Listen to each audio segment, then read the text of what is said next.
Welcome back to Adobe Photoshop, and today we're going to talk about what I don't have lots of is hair. So hair selections. So I think most people see these video tutorials and they're like, oh, one click hair selections, the perfect hair selections. And then they go try it and yeah, it doesn't work. It doesn't work at all. Well, there's one very specific reason as to why your hair selections don't look like the hair selections that you see on the video tutorials on YouTube. It isn't something that they're doing correctly and you're doing incorrectly. It's just the knowledge of the process. So what I'd like you to do is below in the comments, guess as to why your hair selections don't look good and the ones you see online do look good. I think you're going to be surprised at the reason for this. So what we're going to do is we're going to go on over to Photoshop. I'm going to bring up a couple different images, selectively chosen, because I know some are going to work really well and some aren't going to work really well. So what I'm going to show you is the difference between them, why some images get better selections and some images get worse selections.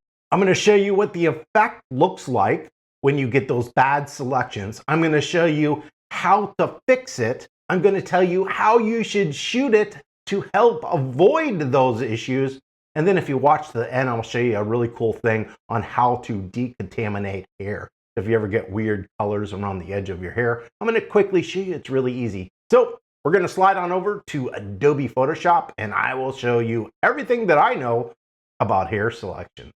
So we're inside of Photo Mechanic and I've got 1, 2, 3 specifically selected images here, and I'm going to go ahead and throw these over to Photoshop. A few of these need to go into Adobe Camera Raw first.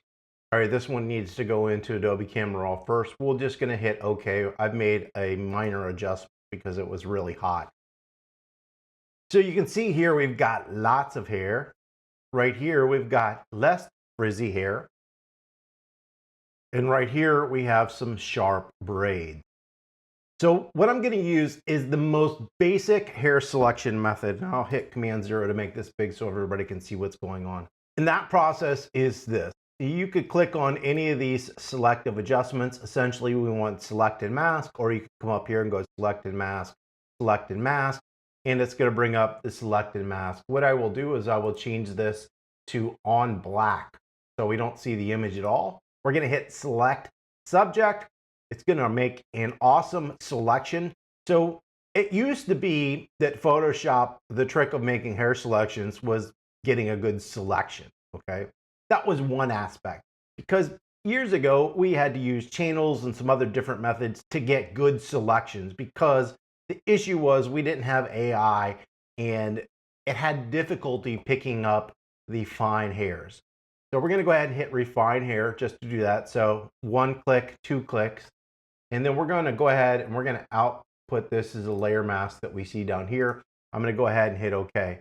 And then we're going to come over here. We're going to do the same thing. We're going to go select and mask, select subject. I don't have this on black. It's essentially, I'm letting it do it by itself. All right. Look, there's more into making selections. We're just going to hit refine hair. I'm just keeping this simple. We're going to output that one as a layer mask. And then we're going to come here. We're going to go select and mask. We're going to hit select subject.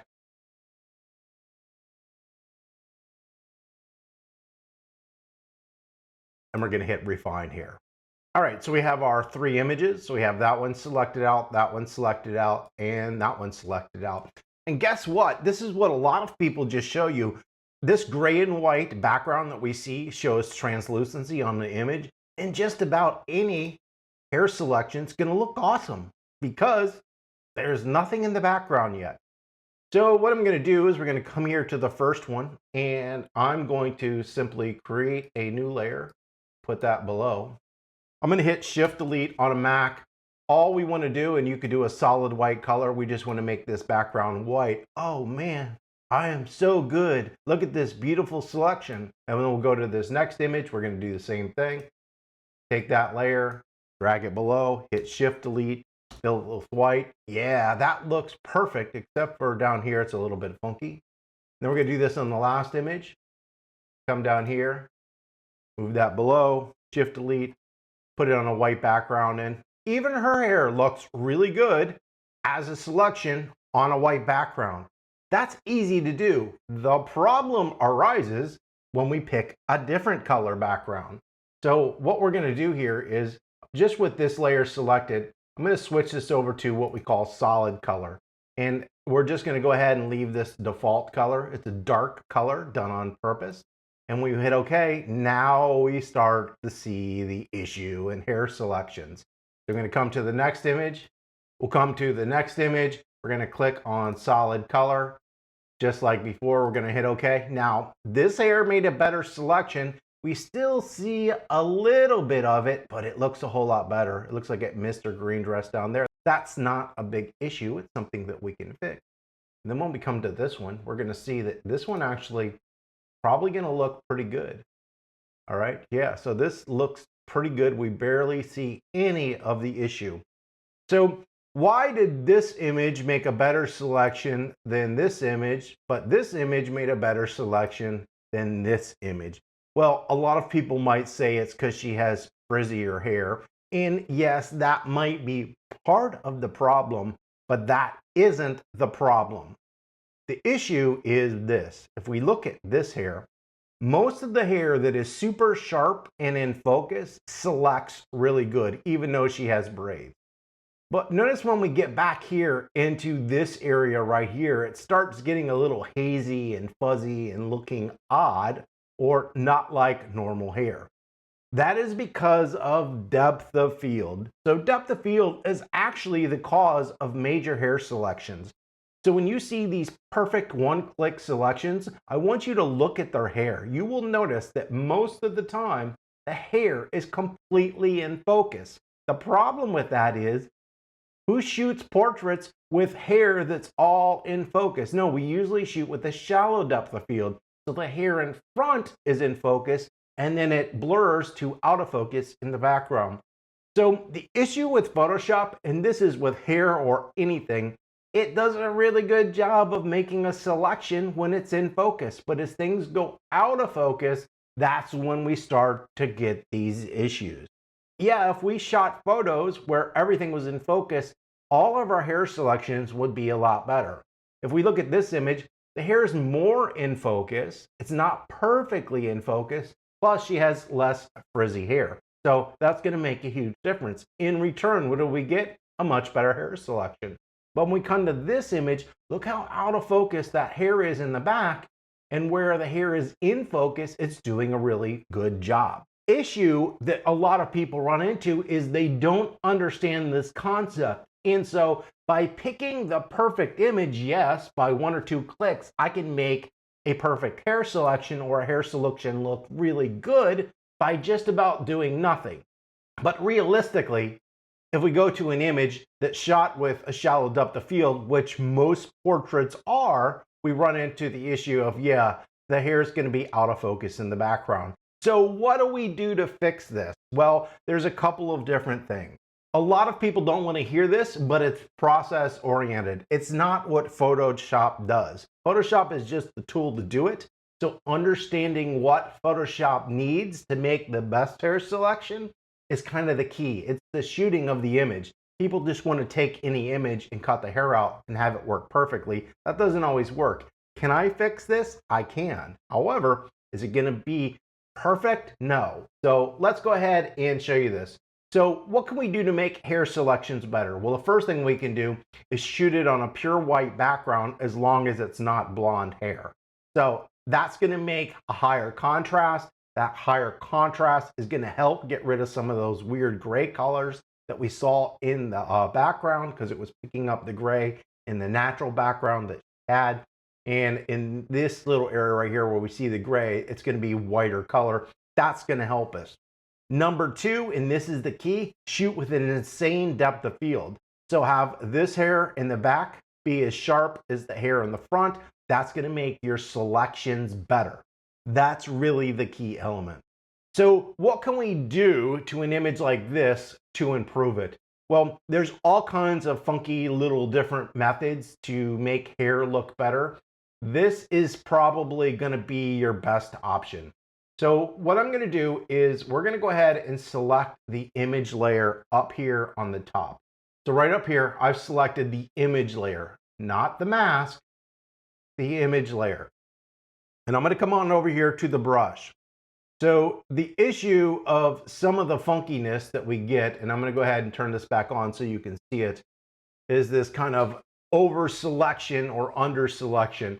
And look, we could come into the mask here, and I'm just going to do a curve, and I'm going to increase and change the curves because it will change the way the selection looks.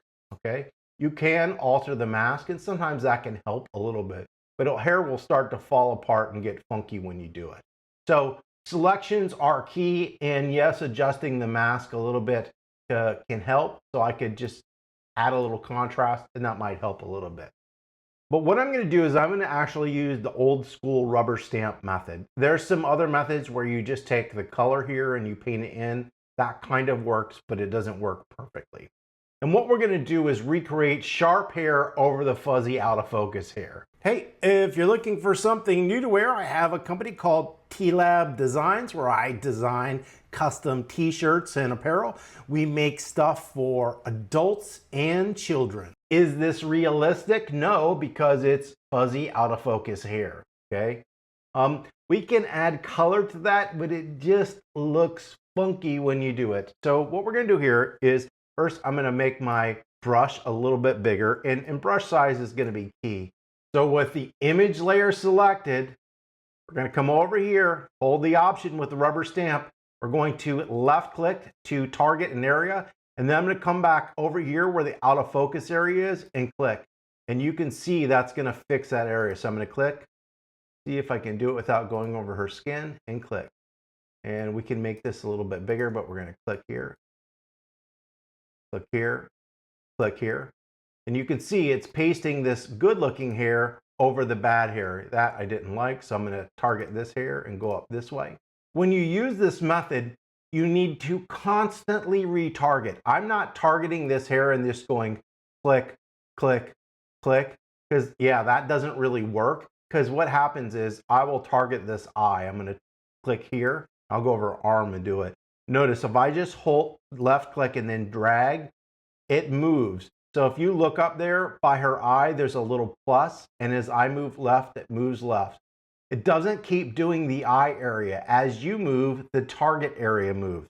So you need to constantly retarget when you do this. What I'm going to do here on this side of the hair, I will target, click, target, click. All right. So when I say target, I'm holding option, left clicking, and then letting go, and then clicking to essentially paste that hair over the fuzzy hair that's got that gray haze to it. So I'm going to target here, here.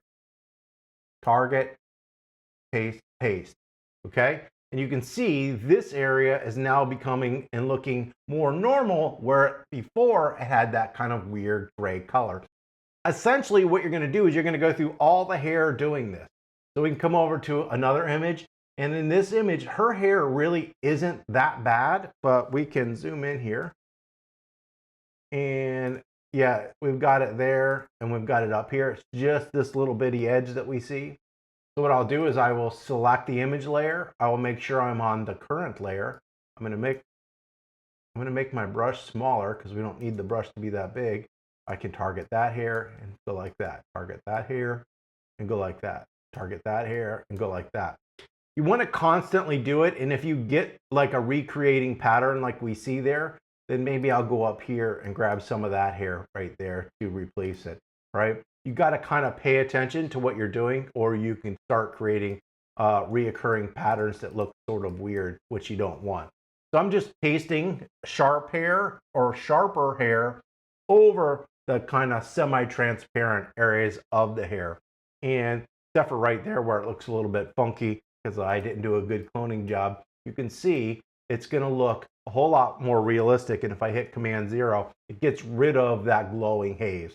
This is a time-consuming process, and it isn't perfect. However, it will improve those issues that you see in hair selection. So if you have images that you shoot like this and you can't figure out why that guy on YouTube got perfect images, it's most likely either he did some other step in the process, which I'm showing you here, or almost all the hair was perfectly sharp to make it give the appearance that he knows something that nobody else does. when in fact, the whole issue is because of depth of field. So last thing I'm going to show you here, if we go back to Photo Mechanic, we've got this woman right here. We'll hit Command E, and it looks like it's a raw file, so it's probably going to open up in Photoshop. So I don't think I hit it correct. So normally if you were to just go ahead and I'm going to hit open, I'm not going to tone it or do anything. We're going to hit select and mask. It's going to make a selection. I am using the AI version because it makes a much better selection. We'll hit refine hair. And then we're going to hit OK. And what we will do is let's just go ahead and make this a gray background. So I'm going to hit plus, drag it below, shift delete. We'll go ahead and make this 50% gray. And you can see the issue here. We've got this horrible orange glow around the outside of the hair. So this is why I don't use green screens, because that green contamination can color lighter colored hairs, and it also colors this area that we see here. Luckily, Photoshop has built in a little option here for us to fix this. So let's go ahead and hit revert. So I'm going to go File, Revert, and this is going to take it back to an original state. And we're going to do this process over again. So this time we're going to hit Select and Mask. We're going to hit Select Subject, just like we did before, taking a little bit to make this selection. We're going to hit Refine Hair. But this time we're going to slide over here. You can see a little thing that says Decontaminate Colors. And you can do this on your hair selections. I can show you one, but it looks funky. We're going to go ahead and click that. And what that's going to do, it's going to add a color to remove that orange color that we saw there. So we will put is a new layer with a mask, I guess, and we're going to hit OK. And we click on this, and we can hit the new layer and shift delete, and you can see it's done a really good job of getting rid of all of that orange color that was on the outside of the hair. So a lot of people are going to look at me and going, oh, can't we do this to the hair? So we'll come up here and we're going to go to revert. So we're going to go back to our original state, select and mask, select subject,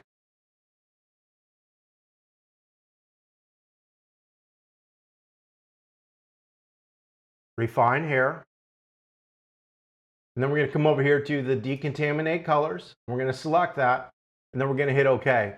And you can see what it did is it added color that's similar to the hair color to that. So we're going to hit OK. And yeah, that looks perfect because it's on a translucent background. We'll come here, hit Shift Delete. We're going to hit gray.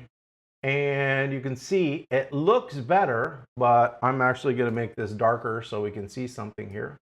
So we'll go to color, make this really dark, hit OK, and hit OK. And you can see what it did. It sort of kind of pasted a flat color into the hair to colorize it to make it look more normal. Now it missed this little area right in here. And on a whiter or brighter background, it does look okay. It's difficult to tell. And a lot of options when people are teaching you hair, instead of doing that kind of copy and paste with the stamp, they're brushing in a color to the hair to help remove it gray to make it more this color, which can work. A combination could work. So you could do 50% of one and 50% of another. And that will keep the hair out of focus. But you really need to vary your colors more so it doesn't look fake like this. So does it kind of work? Yeah, it kind of works, but it doesn't really work. So in that case, I prefer the clone stamp method to fixing hair. Well, hopefully this cleared up a few issues around hair selection as to why theirs look great and yours don't look so great. A lot of what we can do in Photoshop isn't what Photoshop can do. However, it's getting much better at it. It's how we photograph it. And if we photograph it correctly and use Photoshop within its means, we're going to get awesome outcomes. If you have any comments or questions, you can leave those below. Don't forget to subscribe and have an absolutely wonderful day. Hey, if you're looking for something new to wear, I have a company called T-Lab Designs where I design custom t-shirts and apparel. We make stuff for adults and children.